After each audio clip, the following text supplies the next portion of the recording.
Sirens wailed below the ridge as water chewed through the stone path like a saw blade, flipping lawn chairs and dragging the HOA's gold-trimmed banner into the mud. I kept my hand on the cold iron wheel of the Pine Creek Dam, counting the turns, logging the pressure, listening to that low thunder roll downstream. 30 days ago, I stood where my front door used to be, just a rectangle of ash and nails, while Avery Whitmore smirked behind her sunglasses and called it an unfortunate incident. Tonight, the river answered for me. Floodlights snapped on.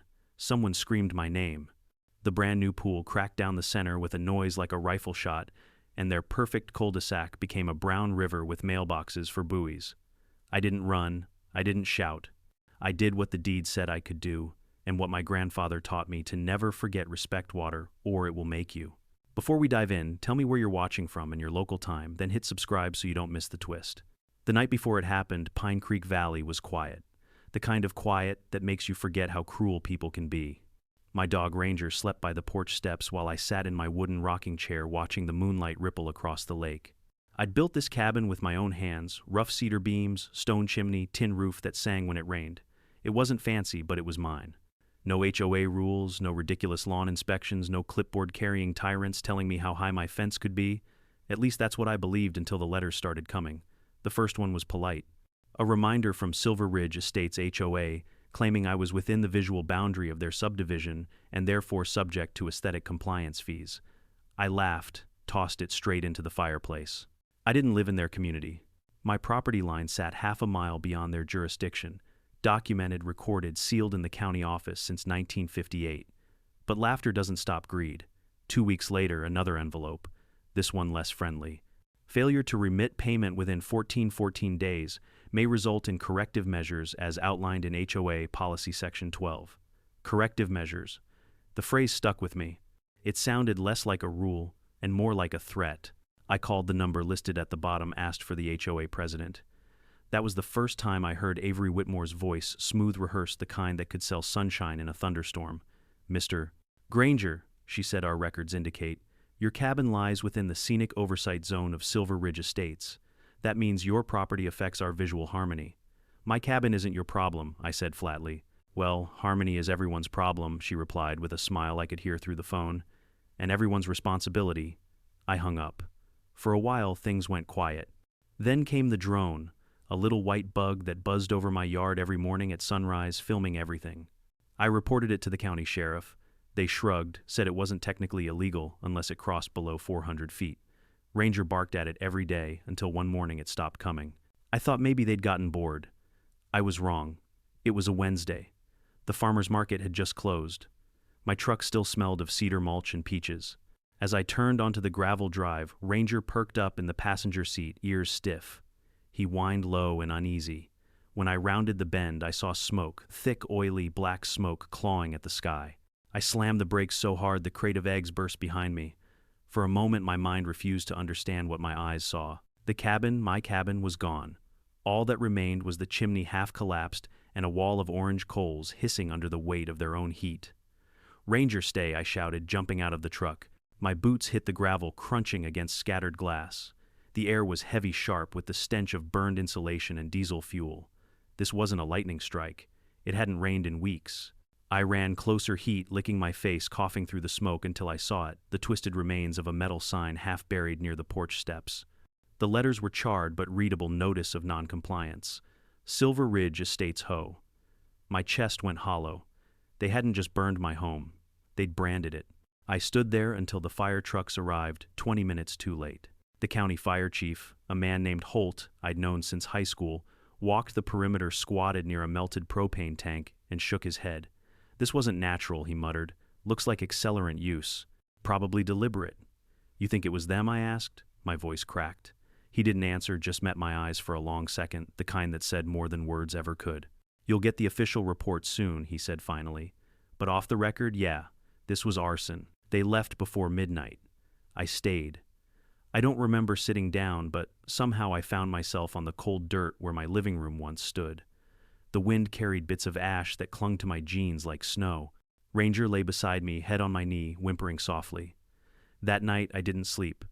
I stared at the smoking crater of my past and listened to the creek behind the property.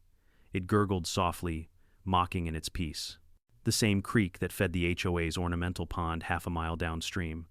The same water I'd been protecting for decades under a deed older than their subdivision. I thought of my father, who used to say, "Ethan, fire destroys fast, but water remembers." By morning, the sheriff's office had roped off the site. I walked the perimeter myself, ignoring their yellow tape. That's when I found it just behind the tool shed, hidden under a pile of scorched boards, a half-melted fuel canister stamped with a corporate logo. Greencrest Landscaping and Property Maintenance. Greencrest was the HOA's contractor. I knew because their trucks drove through every week, spraying fertilizer and trimming hedges on streets I didn't belong to. I took photos of everything, the canister, the serial code, the burn line that ended precisely at my fence as if drawn with a ruler. Controlled ignition, just like the fire chief said. Then I sent the photos to my lawyer friend Mason Clark, who'd served with me back in the Corps. He replied in 2 words, "Document everything." By noon, I'd filed an official complaint with the County Environmental Board, the Fire Marshal, and even the State Forestry Department. I wasn't going to let this disappear into bureaucracy. But I knew Avery. She'd twist it, make me look like the unhinged loner at the edge of town. She had money-influenced friends in high places. I had ashes and the truth. That evening, while sifting through what was left of the cabin, I found my father's old lockbox. The fireproof one he'd hidden beneath the floorboards. It was scorched, but still sealed. Inside were yellowed papers, handwritten blueprints, and a set of iron keys tied together with twine. One key was labeled in faded ink, Pine Creek Floodgate. My heartbeat slowed. The dam, of course. Pine Creek Dam had been built by my grandfather in the late 52nds to regulate the valley's floodwater. When my father inherited the land, he renewed the deed, giving our family perpetual stewardship rights. I hadn't thought about it in years, not since the county automated most of the downstream valves. But that structure was still there, solid, concrete, old but functional, and fully under my authority. I unfolded the original water management charter, still legible beneath the soot. Section 6B. In periods of drought or ecological disruption, the authorized steward may conduct regulated discharge for environmental balance without prior approval from the county. A legal release clause. My grandfather's safety valve, and now my weapon. I stared at those words until they blurred. Granger whined again, sensing the shift in me. Maybe he knew that moment changed everything. I wasn't thinking about revenge then, not yet. I was thinking about justice, about balance, about giving water permission to speak where words had failed. Before midnight, I drove down to the creek. The moon cast silver across the current. The air was cool, almost forgiving. I crouched beside the flow, dipping my hand in. It was cold and strong alive. I looked toward the slope beyond the trees where the HOA's pristine homes gleamed like polished teeth in the dark. "You wanted harmony," I whispered. "You'll have it." The plan began forming right there in the moonlight, slow, deliberate, inevitable. Fire had been their language. Mine would be water. The morning after the fire, I drove to the county clerk's office with a folder full of charred photographs and a rage I could barely keep contained. The air in town felt different that day. Thicker, heavier. Like even the clouds were waiting for something to break. Granger sat in the passenger seat watching me with those calm, loyal eyes that only a dog can have. He'd seen the house burn, smelled the gasoline, heard me swear that I'd make it right. When I arrived the clerk on duty, a gray-haired woman named Lydia Garrison recognized me instantly. "Ethan," she said softly, "I saw it on the news. I'm so sorry. I just need access to the old water control deeds," I replied, sliding my ID across the counter. The ones filed by my grandfather in the 1950 seconds under the Pine Creek Initiative. Her eyes flicked up at me. "You still have that dam up there, don't you?" "I do," I said, my voice flat, "and I think I might need it." She hesitated, then nodded, and disappeared into the back. 10 minutes later, she returned with a dust-covered box labeled Granger JT Flood Control Records. I opened it right there on the counter. Inside were blueprints, hand-drawn maps, legal correspondence, and a single parchment-colored document stamped with the seal of the County Water Authority. It read, "The Granger family, as original stewards of Pine Creek Reservoir, retain full authority over regulation, maintenance, and emergency release operations, as defined under the flood control deed of 1958. Said authority supersedes any subsequent zoning changes, property developments, or association ordinances within the Pine Creek Basin." It was airtight. And it meant the HOA had built their entire subdivision downstream of a dam they didn't control. I thanked Lydia, signed the retrieval log, and left with the folder clutched like a lifeline. As I walked out, A familiar voice called from the lobby. Mr. Granger, I turned. Avery Whitmore stood by the reception desk, her pearl necklace glinting under fluorescent light. She was holding a clipboard wearing her trademark fake smile. Behind her were two HOA board members I'd seen before at town meetings, the kind who wore loafers but no socks.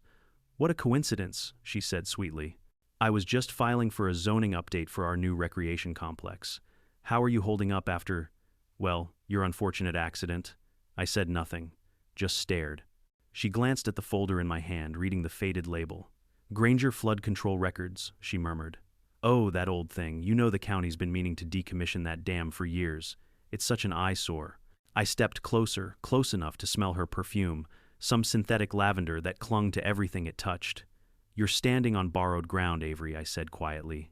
And sooner or later the land will remember who owns it. Her smile faltered for the briefest second. Is that a threat? It's a reminder. I walked out before she could reply. By the time I got home, the county assessor's truck was already parked at the edge of my property. Two men in reflective vests were pacing the boundary with tablets taking photos. When I asked what they were doing, one of them, young nervous, said they'd received a request for property reevaluation due to non-compliant land usage. The request had come from Silver Ridge Estates HOA. I almost laughed. They burned my house and now they wanted to tax the ashes. That night I opened my father's old filing cabinet and began scanning every document I could find. Water rights, environmental permits, satellite maps, even maintenance logs from my last dam inspection 5 years earlier. Each page was proof ammunition for a war they didn't even realize I was preparing to fight. By midnight, I'd organized everything into 3 binders: property ownership and boundaries, water control deed and maintenance records, environmental protection statutes. I wasn't just planning revenge. I was preparing a legal strike so clean they wouldn't even realize they'd lost until the water reached their doorsteps. Still, there were things I needed to verify.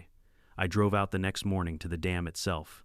It sat high in the northern ridge, hidden by pine trees, and moss. The concrete surface cracked but solid. My grandfather's initials, JTG 1958, were still carved into the cornerstone. The floodgate wheel was stiff but operational. The inspection gauges were rusted but readable.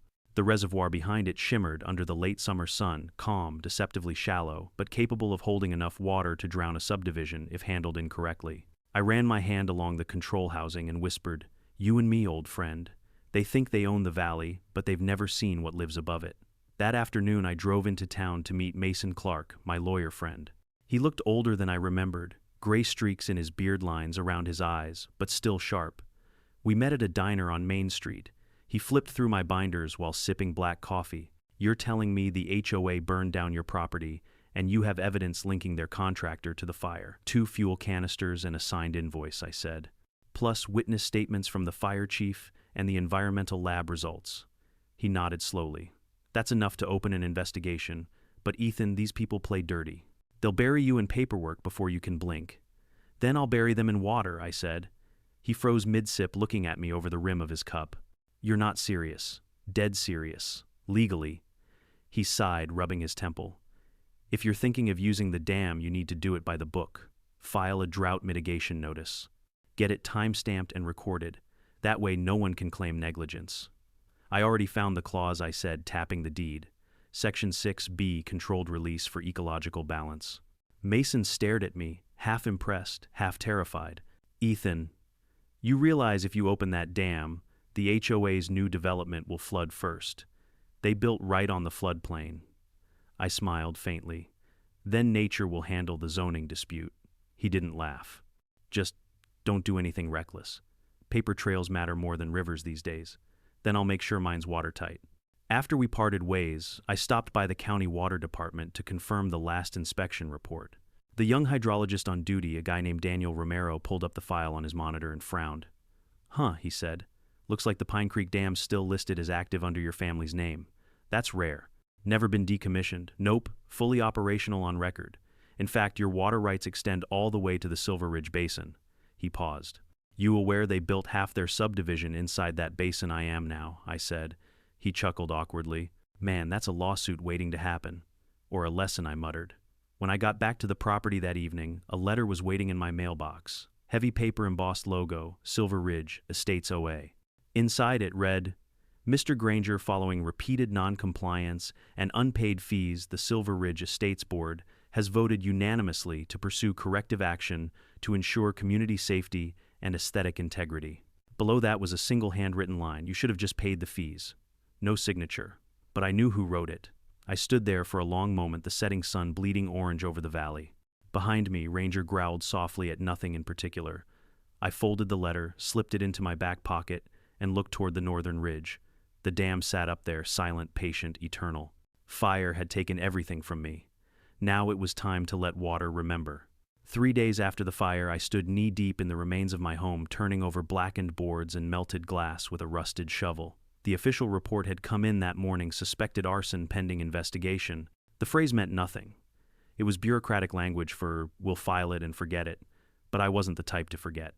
Ranger stayed close, nose pressed to the ground, sniffing through the soot. Every so often he'd let out a low growl, the kind that said something doesn't belong here. I trusted his instincts more than I trusted any county official. It was then I saw the glint, small, metallic, half-buried, near what used to be the porch steps. I knelt, brushing away the ash, until my fingers hit cold steel. It was a canister, maybe a quart-sized fuel container, scorched black but intact. My heart began to pound. I turned it in my hands until I saw what I was looking for: a logo, melted but still legible: Greencrest Landscaping and Property Maintenance. Bingo.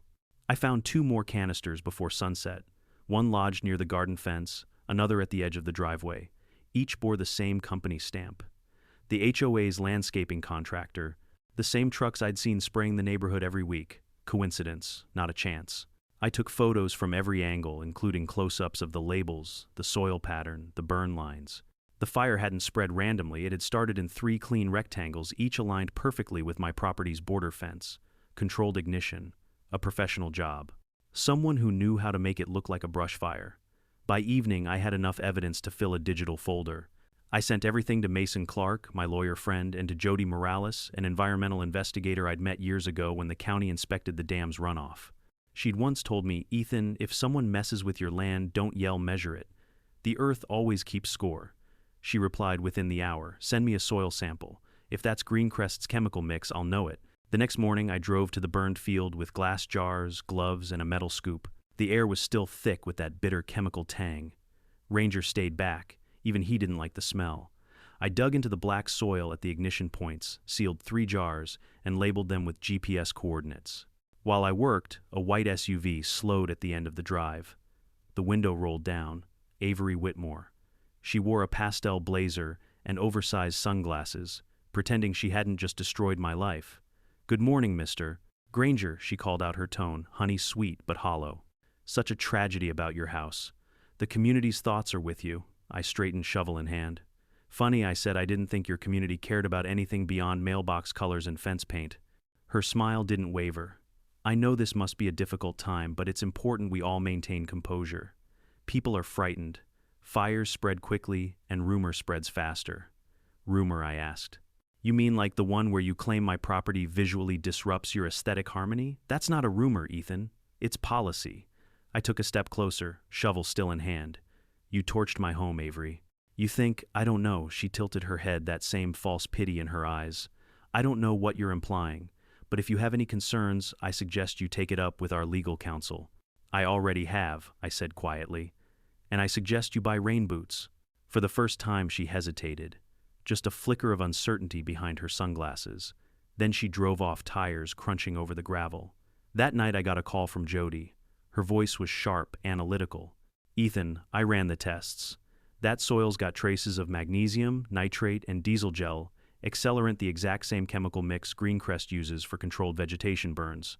And get this, the formula batch is proprietary. Only their commercial clients have access. You can link it to the HOA. Oh, easily. They filed a vegetation control request last month. Guess whose name's on the invoice? I didn't even have to ask." She paused, then added, "Ethan, listen to me. You've got them cold. But don't do anything stupid. Let the system handle it."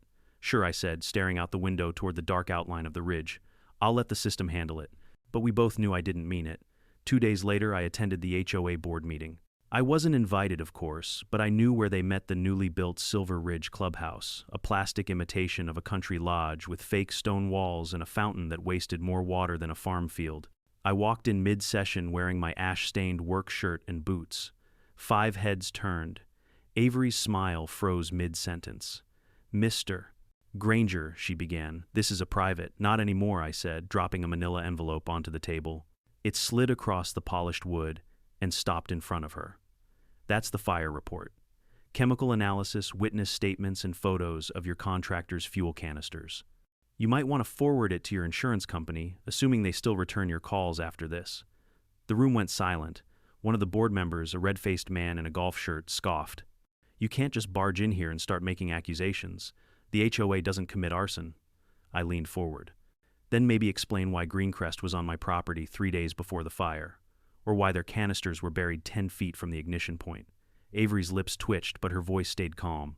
"You have no proof we authorized anything. You're grasping at straws." I smiled. "That's fine. The county fire marshal doesn't think so. Neither does the environmental board, or the press." That got her attention. Her facade cracked just for a second. "You wouldn't dare. Try me." I turned and walked out before they could say another word. Granger was waiting by the truck tail, still ears forward. "They think they've got the law," I muttered, climbing in. "But the law's got the land, and the land's got me." That evening, Jody called again. "You've started a storm, Ethan. The county investigator just flagged the HOA for possible environmental violations. But Avery's smart, she'll fight dirty. Expect retaliation." "She already retaliated," I said. "Now it's my turn." Over the next week, I watched their kingdom tremble. 2 board members resigned. The HOA quietly switched contractors. They issued a press statement about community safety measures and unfortunate misunderstandings.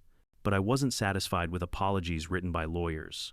I wanted them to feel what I'd felt: loss, helplessness, fear.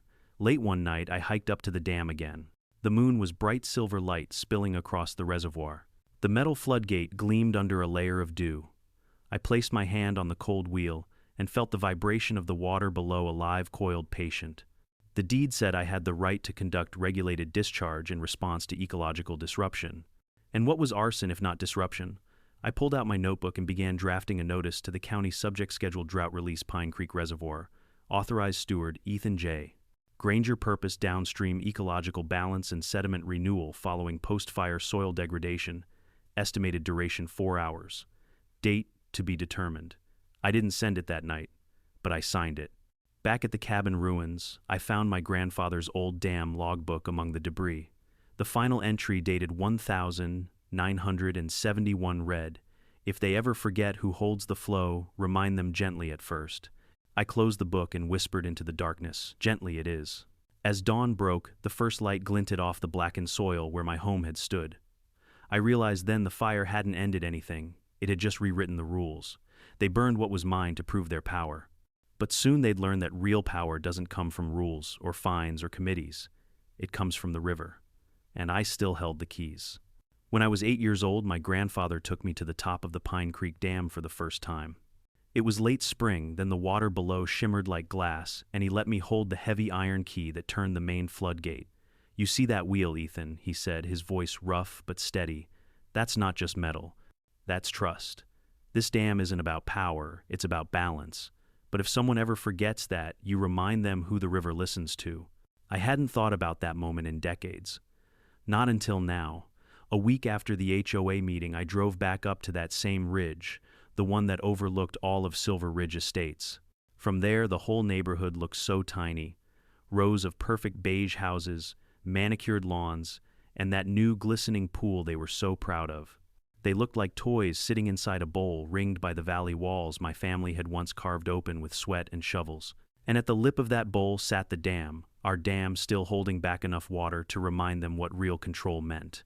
The air smelled of pine sap and cold stone. I parked the truck beside the rusted service gate and started the long climb up. Granger trotted ahead, tail wagging, stopping every so often to look back as if to say, "You sure you want to do this?" "Not yet," I told him. "But soon." When I reached the top, I brushed the moss off the concrete ledge and took in the sight. The dam had aged, sure, but it was built like a fortress, thick rebar, hand-laid cement, every bolt inspected by my father and grandfather for half a century. The main control wheel stood half my height, crusted with rust, but still solid. The gauge needle hovered near the safe line. The reservoir behind me glowed dark green under the Sunday. It wasn't overflowing, but it was full enough. I pulled out my father's maintenance logbook from the backpack. The leather cover was worn smooth, corners burned a little from the fire, but the pages inside were intact. I flipped through decades of handwriting measurements, rainfall totals, valve adjustments, until I reached one dated the 12th of June 1974. The entry read, "Downstream developer ignored flood warnings. Released basin for sediment control. Lesson delivered." It was underlined twice. I smiled grimly. Apparently, this wasn't the first time a rich fool had thought they could build on land my family kept alive. The next morning, I invited Marcus Dell, a retired civil engineer and my father's old friend, to come out and inspect the structure. He showed up in a battered pickup toolbox in hand and a face that hadn't seen a razor in a week. "Damn, Ethan," he said, whistling low. "She's still standing strong. I thought this old girl would have been retired by now." "She's waiting," I said. Marcus walked the length of the dam, tapping the concrete with a hammer, squinting at pressure gauges, muttering calculations under his breath. Finally, he stopped near the control wheel and wiped sweat from his forehead. "You could open this tomorrow easy. She'll hold. Flow rate's manageable. The downstream basin's still the same shape. It'll carry the discharge right into that new HOA paradise of theirs." "Legally?" I asked. He grinned. "You've got the drought clause right," I nodded. "Section 6B. Then yeah, you'd be within your rights. Just make sure you log everything and send the county their courtesy notice. They can't stop it if it's for ecological balance. That's the beauty of old paperwork. Nobody reads the fine print anymore." I exhaled slowly, looking down at the neighborhood below. The sunlight glinted off the HOA clubhouse roof like a mirror flashing in defiance. Marcus followed my gaze.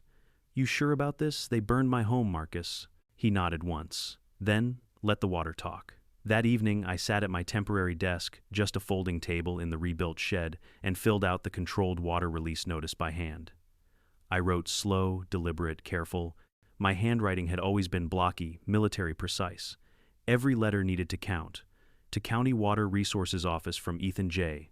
Granger, steward of Pine Creek Reservoir, subject scheduled drought mitigation, release date pending conditions, within next 10 days, purpose restoration of sediment flow, and ecological balance following post-fire degradation of soil. Estimated flow rate, 2300 gallons per minute. Duration, 3-4 hours. Authority Section 6B, Pine Creek Flood Control, Deed 1958. I signed it, scanned it, and sent copies to every relevant office, county, state, even the Department of Environmental Safety. Paper trails were my new ammunition. Then I sat back and listened to the creek outside. It was quiet again, whispering through the reeds. Calm, deceptively calm. The next day, I hiked the lower stream where the HOA had built their eco-pond and decorative walking trail. I took photos, dozens of them, for my records. The entire trail sat inside the natural drainage path that used to carry seasonal runoff during heavy rains. They'd paved right over it with concrete. No spillway, no proper culvert system, just shallow trenches lined with fake stones and solar lanterns. A disaster waiting for gravity. While I was crouched near the water's edge, a voice startled me. "Excuse me, you can't be here." It was a middle-aged man in golf shorts and a visor, probably one of the HOA board members. "I'm on public water access," I said calmly. "This is HOA property," he snapped. "No," I said, pulling a folded map from my pocket. "This is Pine Creek Watershed, county jurisdiction. Your property ends 20 feet that way. See that fence? Everything from there to the waterline is floodplain." He squinted at the map, his smugness slipping a little. "We've never had a flood here," yet I said, standing. "But that doesn't mean you won't." He frowned, mumbled something about trespassing, and stormed off, probably to call Avery. I didn't mind. I wanted her to know I'd been there. That evening, a black SUV rolled past my gate slowly, deliberately. The same kind Avery drove. No headlights, just the faint reflection of tinted windows catching my porch light before disappearing down the road. Ranger barked, hackles raised. I stood in the doorway, arms crossed, waiting until the sound faded. Then I said aloud, "You should have left me alone." For the next several days, I spent every waking hour at the dam, tightening bolts, clearing debris, testing valves. Each sound echoed through the canyon, the metallic clank of tools, the groan of old iron, the rush of distant water. It felt like resurrecting an old beast from sleep. I marked new measurement stakes along the ridge, recalibrated the pressure gauges, and updated every reading in my notebook. Nothing reckless, nothing illegal. Just a man doing his duty as written by law and by bloodline. When I finished, I sat on the ledge overlooking the valley. The sun was setting behind the hills, bathing everything in copper light. From up there, I could see the entire neighborhood, their pristine tennis courts, their cars lined neatly like ornaments, their fake paradise. I thought about Avery sitting in her HOA office with her neat folders and printed bylaws, believing paper could replace principle, believing she owned what she didn't understand. Water doesn't ask permission. It follows its path, whether invited or not. That night I returned home and wrote a single line in my father's old logbook beneath the last entry. The land has forgotten who feeds it. Tomorrow it remembers. Granger lay at my feet, tail twitching in his sleep. I poured a glass of bourbon and looked out at the dark line of the ridge. For the first time since the fire, I felt something close to peace. It wasn't forgiveness. It was preparation. Because the dam wasn't just history anymore. It was justice built in concrete, written in law, and waiting for my hand. And soon, when the valley woke to its new truth, every one of them, Avery, her board, her perfect neighbors, would learn what my grandfather taught me long ago. You can buy land, fence it, pave it, and pretend you own it.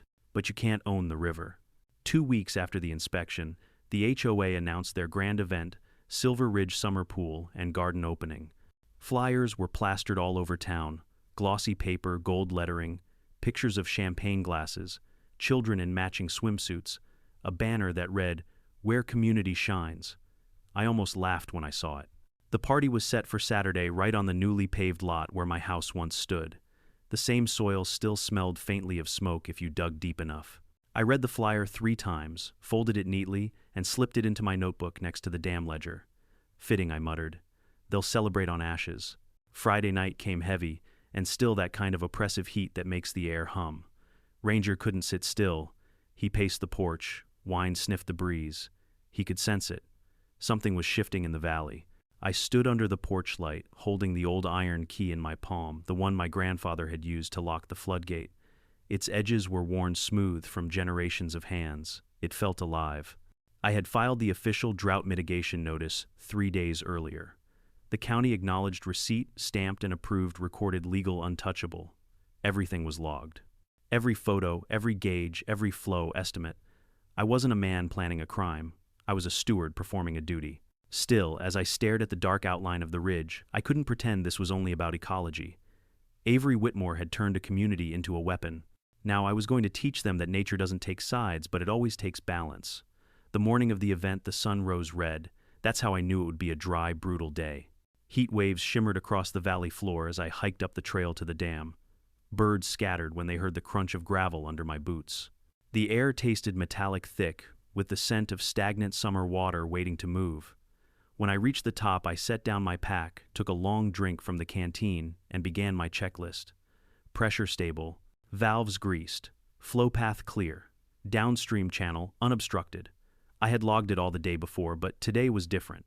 Today wasn't just maintenance, it was memory. At 10:47 a.m., I opened the inspection valve, just a sliver. The water hissed through a soft whistle echoing into the gorge. It wasn't much, just enough to stir the current, test the pressure. I tightened it again and waited. The gauges held steady. Through the haze, I could see the reflection of the HOA's new pool glinting like a gemstone, a perfect oval of blue carved into my old field. Dozens of cars were already parked along the street. I could hear the faint pulse of music even from up here, country pop and laughter, and the clinking of glasses. I climbed onto the service platform and watched through my binoculars. There she was. Avery Whitmore, queen of the cul-de-sac, wearing a lemon-yellow sundress and a wide hat that probably cost more than my truck. She stood beside the HOA treasurer, cutting a bright red ribbon stretched across the pool gate. Cameras flashed. She smiled. The crowd applauded. If irony were thunder, the sky would have split in two. "Smile big," I whispered. "You'll want to remember this one." Granger sat beside me, ears, twitching tongue lolling. I scratched his head. Time to show them stewardship, boy. I took a slow breath, stepped to the main wheel, and began to turn. 1 rotation, 2. The sound was low at first, a groan deep in the earth like something ancient waking up. Then came the steady roar of release, the sound of thousands of gallons of water rushing through a gate that hadn't been fully opened in decades. The gauge needles climbed, holding steady at the safe threshold. Everything was within the limits. Completely legal, completely unstoppable. I logged the exact time, 11:22 a.m. Then I wrote one sentence beneath it, hydrological memory activated. From the ridge, I watched the first ripples travel down the creek bed. What started as a shimmer grew into a moving band of silver and foam slicing through the valley toward the subdivision. The sun caught it just right, making it look almost holy, a ribbon of light cutting through arrogance. By noon, the party below was in full swing. I could see the crowd gathered near the pool, the bounce of music, the bright specks of swimwear, kids splashing, parents laughing, Avery raising her glass in a toast. I couldn't hear her words, but I imagined they were something like, "Here's to progress." Then came the first scream. It wasn't loud, not at first, just a thin thread of panic carried by the wind. The creek had overflowed its banks and the water was rolling across the decorative stones, filling the drainage channel like a hungry vein. People stepped back, confused, thinking it was just runoff. But the flow didn't stop. It thickened, darkened, carrying silt and foam and fragments of wood from the upper ridge. From where I stood, I could see the retaining wall crack a single hairline fracture that widened like a smile. Water gushed through, hitting the manicured lawn with a force they didn't understand until it was too late. "Ranger," I said quietly, "that's what happens when you pave over a floodplain." The music cut off, chairs toppled, people started shouting. Avery ran toward the edge of the pool, yelling orders at two maintenance workers who were frantically trying to stack sandbags that immediately floated away. I watched her point up toward the ridge toward me. I didn't hide. I stood in plain sight, hands resting on the railing. Even from half a mile away, I knew she recognized me. "You did this," she screamed, her voice echoing faintly over the valley. I raised the clipboard in my hand and shouted back, "County-approved discharge under Section 6B. Check your emails." The wind carried my words, and for a brief second I saw the horror in her eyes turn to disbelief. The next 10 minutes unfolded like a slow-motion symphony. The water filled the pool first, overflowing its rim and turning the turquoise water brown. Then it swept across the patio, pulling chairs and decorations into the current. Balloons popped. A food truck slid sideways into a hedge. The banner that read "Where Community Shines" tore free and wrapped itself around a street lamp. And still, I didn't turn the wheel any further. I kept it steady, controlled, documented, measured. By 1, 2, 1, 5 county dispatch radios were buzzing. I got a call from Jody Morales herself. "Ethan," she said breathlessly, "I just got word of a hydrological overflow at Silver Ridge." "Please tell me." "It's authorized," I said. "Filed 3 days ago. Drought clause. Within flow limits." Silence. Then a sigh. "You're terrifying, you know that. Just consistent." When I hung up, I felt something between relief and sadness. This wasn't victory. It was inevitability. They'd built their glass castle on mud and called it permanence. All I'd done was open the door they sealed shut. By 1:00 p.m., the neighborhood below had turned into a muddy delta. Cars' half-submerged lawns shredded the pool completely gone. People waded through knee-deep water, clutching phones and shoes, shouting over each other. Avery stood on a picnic table, drenched and furious, her perfect sundress plastered to her skin. She pointed up at me again, but her voice was lost beneath the roar of rushing water. I took a photo. Time-stamped. Proof that everything had unfolded exactly as the records predicted. By 2:00 p.m. I closed the valve, logged the pressure drop, and locked the wheel. The dam groaned once, then fell silent again like an animal returning to sleep. I packed up my tools, slung my pack over my shoulder, and looked one last time toward the valley. What had once been my home was now a shallow lake reflecting the sky. The world felt cleaner somehow. Honest. When I reached the truck, Ranger jumped in first, muddy paws on the seat. I climbed in after him, turned the key, and whispered, "Lesson delivered." The first sirens began echoing in the distance as I drove away. By the time I reached the overlook above Silver Ridge Estates, the sound of chaos was already rolling up the valley. Sirens, shouts, the deep guttural thunder of water hammering against concrete. I parked the truck behind a stand of cedar and stepped out, the heat hitting me like a furnace. The sky had gone that strange gray-yellow color that happens when dust and humidity meet when the world can't decide whether it wants to burn or drown. I raised my binoculars. Below the HOA's perfect suburban paradise was unraveling in real time. Their pristine walking paths had become brown rivers. Lawns were folding into each other, driveways sloughed off into the current, and the pool, the same pool they built over my ashes, had cracked clean down the middle, the tiles snapping one by one like glass teeth. Avery Whitmore was in the middle of it, standing barefoot in the water, her once yellow sundress soaked and clinging to her body. She was shouting into her phone, waving one hand wildly toward the ridge toward me. I couldn't hear her words, but I didn't need to. I'd seen that expression before in soldiers who finally realized the battle was already lost. The irony was almost too poetic. She'd fought for control over everything: property lines, fence, colors, the height of a mailbox. But you can't negotiate with a river. I turned away for a moment, opened my field notebook, and began writing. Every detail, every time stamp, every gauge reading from the dam. My grandfather had always said, "If you're going to hold power, son, you better have the paperwork to prove you didn't abuse it." It was now 1:37 p.m. The flow remained stable at 2300 gallons per minute, exactly what I'd declared in the notice. No more, no less. Every second of this was legal. Still, the scene below didn't feel like law, it felt biblical. The HOA clubhouse roof gleamed under the sunlight, then shuddered as the retaining wall behind it gave way. A chunk of concrete slipped free and tumbled into the flood with a sound that echoed like a cannon. People screamed. Water surged higher, swallowing lawn ornaments and patio furniture. "Nature's HOA meeting," I muttered. "Attendance mandatory." Granger barked beside me, ears pinned back. Even he looked uneasy. I knelt, rubbed his neck. "It's all right, boy. We didn't start this. We're just finishing it." A gust of wind swept through, carrying the sharp tang of wet soil and diesel. Down below, the same Greencrest landscaping trucks I'd seen months ago were now half submerged, their engines bubbling under the rising water. The irony didn't escape me. The same company that started the fire was now drowning in the aftermath. At 2:03 p.m., my phone buzzed. Jody Morales. "Ethan," she said, without preamble, "what the hell is happening down there? County's getting emergency reports from Silver Ridge, unauthorized flooding, structural collapse, the works." "Tell me you didn't." "I did," I said calmly. "And it's authorized. Drought clause, section 6B, fully documented." There was silence for a moment, then a long exhale. "You actually went through with it. I told them to respect the land. They didn't listen." "Ethan, they're calling it a natural disaster." "Good. That's exactly what it is." When I hung up, I saw movement below, uniforms, flashing lights. County emergency vehicles were arriving, their tires sinking into the soft earth. Firefighters waded through chest-deep water toward the clubhouse. I could see residents scrambling onto porches, clutching their phones, their white summer clothes now stained brown. I didn't feel joy, not exactly. Satisfaction, maybe. But it wasn't the gloating kind. It was quiet, measured, the feeling of something inevitable fulfilling its purpose. You can't fight gravity. I started the hike down the ridge, slow and steady, the air growing thicker as I descended. By the time I reached the lower path, the road had already turned into a shallow current. Water lapped at my boots. Granger followed close behind, tail low but alert. The closer I got, the clearer the sounds became: shouting engines, the distant whine of a drone camera hovering overhead.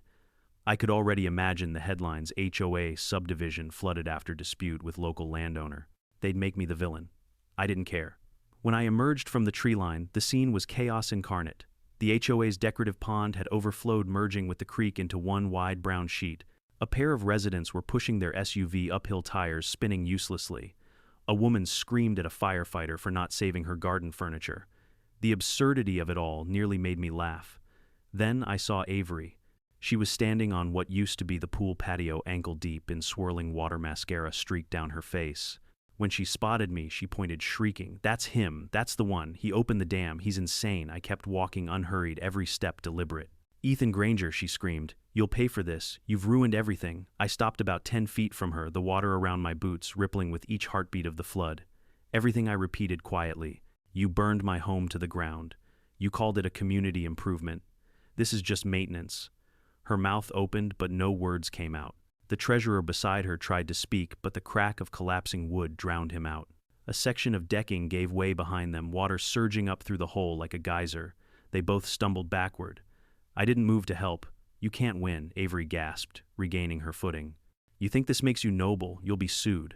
Arrested, I reached into my jacket, pulled out the stamped notice from the County Water Authority, and held it up.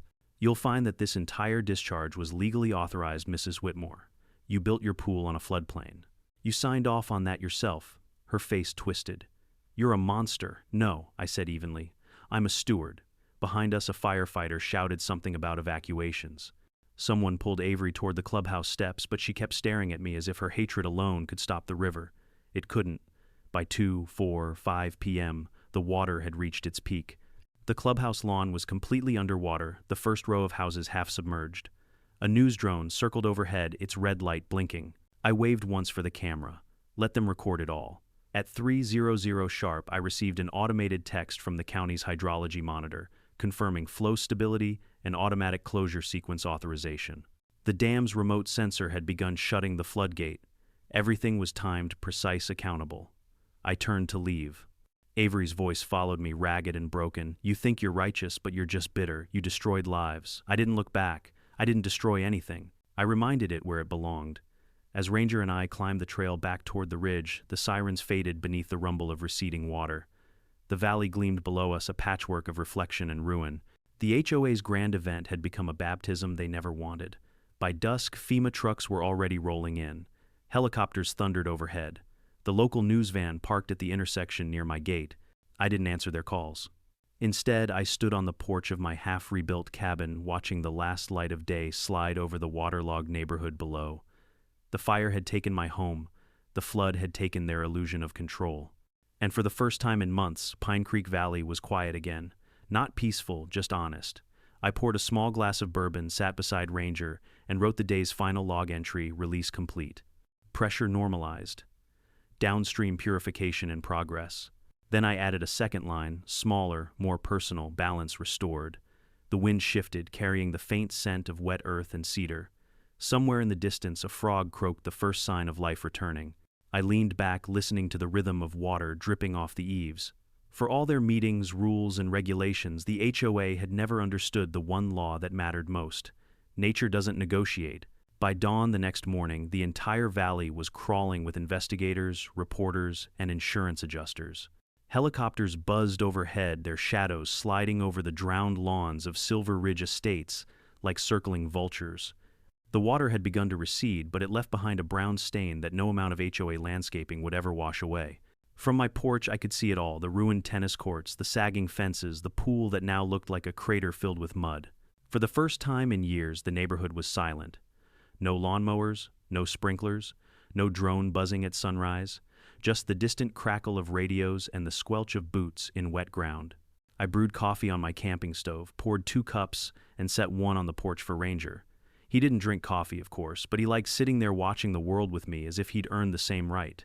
Maybe he had. At 8:02 a.m., a county vehicle pulled into my driveway, a black SUV with Flood Control Authority stenciled on the door. 2 men stepped out, both wearing badges. One was David Romero, the hydrologist who'd confirmed my dam rights weeks ago. The other was a FEMA officer, clipboard in hand.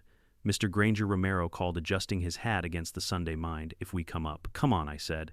They climbed the porch steps, eyes scanning the property, then the dam ridge in the distance. "Hell of a release," Romero said quietly. "You timed it perfectly. Not a single structural compromise upstream." "Paperwork was in order," I replied. The FEMA officer nodded. "We're confirming downstream damage reports.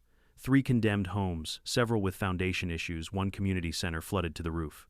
But after reviewing your authorization, it appears you're fully protected under Section 6B. He tapped his clipboard. "Every single drop was within your rights." Romero looked at me, half smiling. "The HOA built on a floodplain, didn't they?" I nodded. I told them. They called it aesthetic zoning. He chuckled under his breath. "Aesthetic, my ass." For an hour they asked questions: flow rate, duration, maintenance logs, and I answered each one calmly, handing them photocopies from my binder. Every page was time-stamped and signed. My grandfather's ghost would have been proud. Finally, the FEMA officer closed his folder. "We're done here." The official report will read, "Authorized drought mitigation discharge resulting in downstream flooding of unpermitted construction zone." Translation: you're clean. When they left, I sat in silence, the weight of it all sinking in. I hadn't broken the law. I hadn't committed revenge in the legal sense. But emotionally, spiritually, I delivered judgment. By noon, the news vans had arrived in force. 3 different networks parked along County Road, 12 their satellite dishes spinning toward the sky. Reporters in bright jackets waded through the mud, waving microphones at anyone who would talk. One of them, a young woman with sharp eyes and too much energy, spotted me at the top of the drive and started jogging up. "Mr. Granger, Ethan Granger," she shouted, breathless. "Sarah Blake, Channel 9 News. Can we ask you a few questions?" I sighed, took one last sip of coffee, and met her halfway. "Is it true you control the Pine Creek Dam?" she asked, thrusting the mic toward my face. "Yes." "And you intentionally released the flood that destroyed half the HOA's development?" I shook my head. "I conducted a controlled drought release under county supervision. Everything was filed, approved, and logged." If their homes flooded, it's because they built them in a drainage basin. She frowned, slightly unsatisfied. But Mrs. Whitmore, the HOA president, claims you weaponized the dam to take revenge after your house fire. She can claim whatever she wants, I said, pulling a folded document from my pocket. Here's the county's acknowledgement stamp. Legal authority, Section 6B. You might want to ask her where her building permits are. Sarah hesitated, glancing down at the paper. Then she whispered, "Off the record, did they really burn your house?" I met her gaze. "Check the fire department report. You'll find the same chemical accelerant their contractor uses on decorative mulch." Her eyes widened. "You have proof I had it before the flood," I said. "Now I've got silence." "That's better." She thanked me and turned away, already barking orders to her cameraman. By sunset, the story had broken statewide. HOA fluted after land dispute. County confirms dam owner acted legally. The thumbnail showed aerial footage of Silver Ridge Estates' half-drowned homes, a cracked pool, and Avery standing in knee-deep water screaming at a reporter. I'll admit I watched it twice. That night, the HOA board resigned en masse. Their website went down, their Facebook page filled with angry comments from residents demanding refunds and lawsuits. Avery tried to hold a press conference outside the ruined clubhouse, claiming I had endangered lives, but FEMA shut her down mid-sentence. On camera. When a reporter asked if she had obtained floodplain clearance before building, she stammered, "We assumed it wasn't necessary." Assumed. The next morning, I got a call from Mason Clark, my lawyer friend. "You did it," he said simply. "Every legal channel closed in your favor. They can't touch you." "They'll try," I said. "They can try all they want. The county's backing you. FEMA's cleared you. The only thing left for them is embarrassment." "Good," I said. "Let them drown in that." 2 days later, I stood at the ridge again. The water had mostly drained, leaving behind streaks of brown silt and broken debris glinting in the sunlight. It was ugly, yes, but it was honest.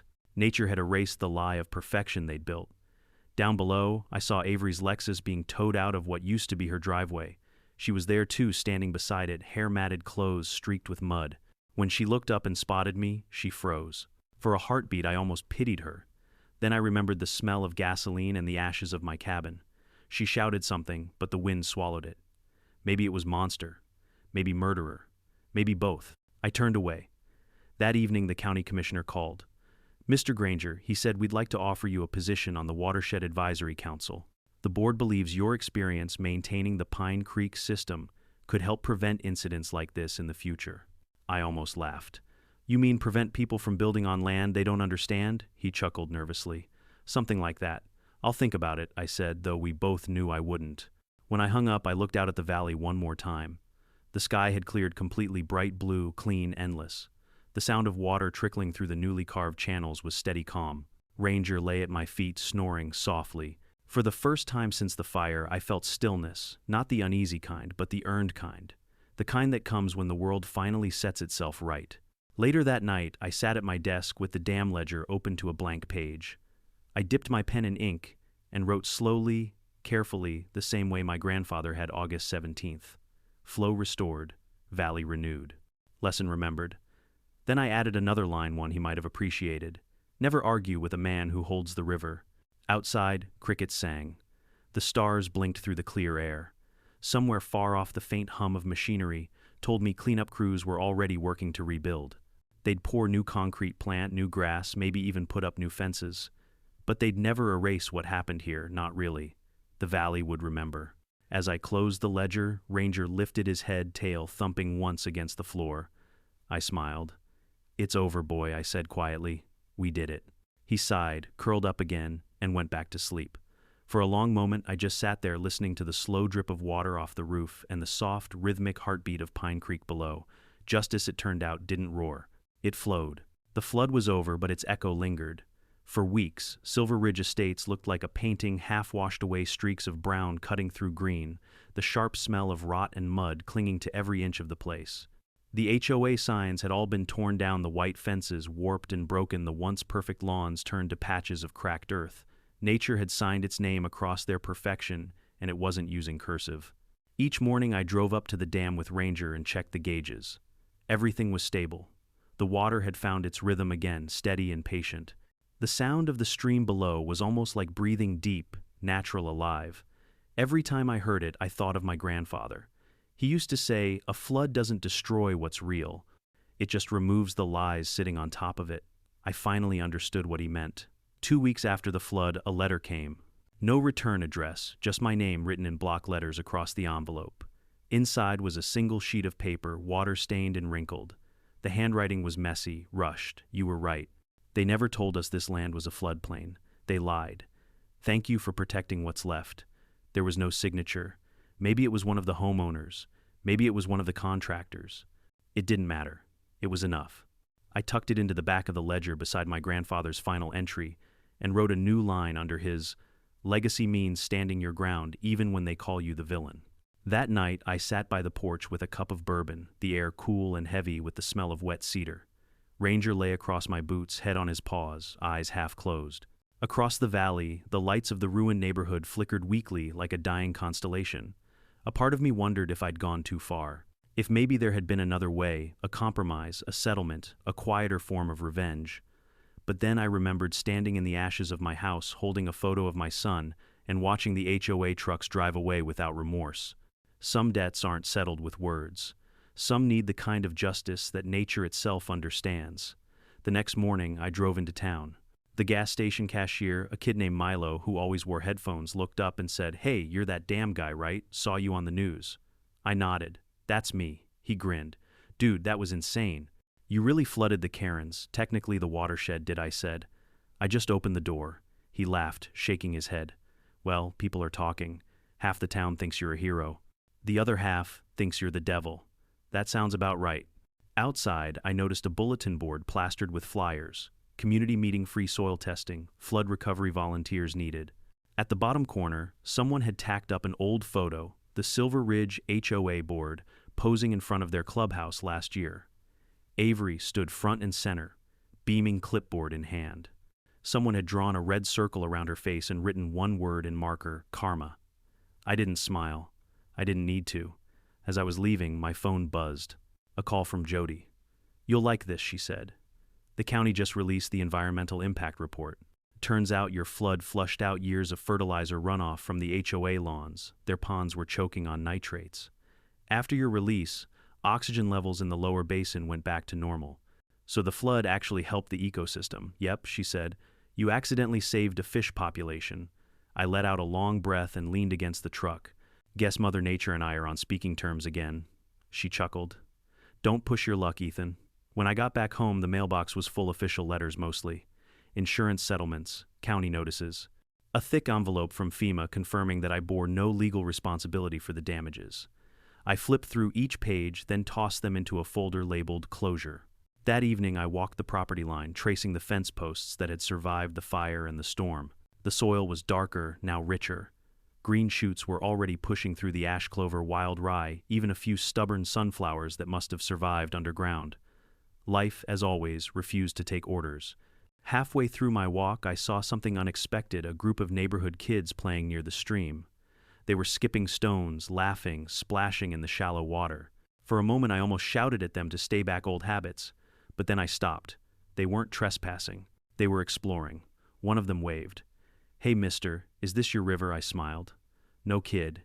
It belongs to whoever respects it." They grinned and went back to playing. That night, I couldn't sleep. Not because of guilt, but because of clarity. For the first time in months, the valley sounded right. Frogs in the shallows, wind in the trees, the steady hum of water over stone. It wasn't silence. It was balance. 3 days later, word spread that Avery had sold her house. A moving truck arrived, loaded her designer furniture, and by sunset, she was gone. No goodbye, no statement, no apology, just silence. Some said she moved 2 counties over. Some said she joined another HOA board under a fake name. I didn't care. The river would find her eventually. It always finds people who forget what power really is. When autumn rolled in, I harvested my first new crop, clover and ryegrass. Nothing fancy, just enough to heal the soil. As I turned the dirt, the smell of earth filled the air, deep, loamy, alive. The burn scars were still visible, but they no longer hurt to look at. They were proof. On the last day of harvest, I drove up to the dam one more time. The sun was low orange light glinting off the metal gate. I placed my hand on the wheel, feeling its cold, solid strength. The ledger rested under my arm. I flipped to a fresh page and wrote October 4th. "The land has forgiven me, even if the people haven't." Water is calm. The past is buried, but the roots remember. I signed it simply, for example, closed the book, and set it down beside the crank. Ranger barked softly, tail wagging. He was older now, slower, but his eyes still held that sharpness, the same loyalty that never wavered through fire or flood. I scratched behind his ears. "Come on, boy, let's go home." As we headed down the trail, the wind carried a faint sound from below, children laughing somewhere near the water. I didn't turn back this time. I didn't need to. The dam didn't belong to me alone anymore. It belonged to everyone who'd learned its lesson. Because power, real power, isn't about control. It's about stewardship. About knowing when to open the gate and when to keep it closed. When I reached the porch, I sat down with one last drink and watched the stars blink over the valley. Their reflections shimmered faintly on the quiet stream. I thought of my grandfather's words again. "You can't own the land, Ethan. You can only earn its respect."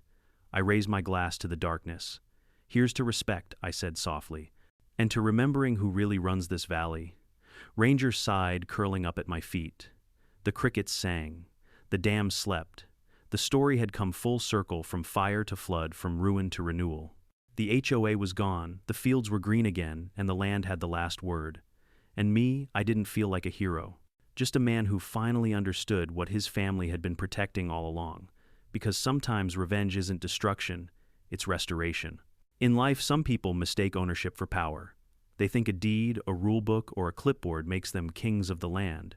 But true power, the kind that lasts, isn't written on paper. It's written in patience, in endurance, in the way you stand when everything you've built has been burned to the ground.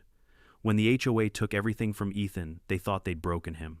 But they only reminded him where the real strength lies, not in anger, but in understanding.